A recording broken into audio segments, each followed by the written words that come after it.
Now, we've already made it a week into 2022, and some have vowed that this is the year they're going to eat healthier. I sat down with Providence's Kristin Filer on what diets will help you achieve that New Year's resolution.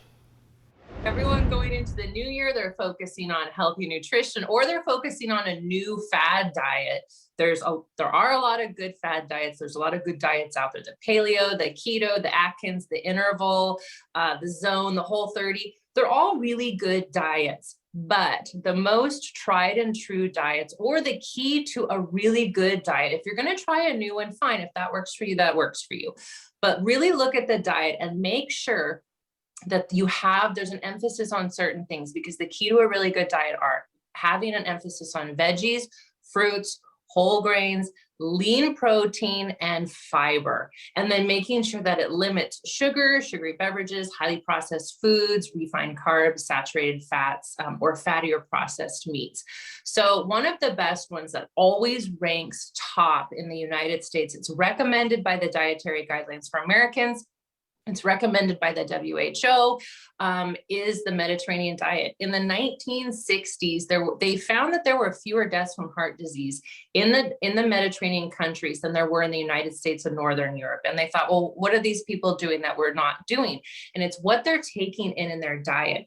It's not one single thing that they limit or that they add to their diet. They just really focus highly on veggies, fruits, whole grains, beans, nuts, and seeds, and olive oil is their primary fat source. And it centers on minimally processed and plant-based food, uses fruit as dessert, and you can still have wine, but in low and moderate amounts. So there's 6 really important key things about the Mediterranean diet. The number one, daily fruits and veggies, 7 to 8 servings a day, which can be really hard, but it is really the crux of this Mediterranean diet, is increasing that veggie content.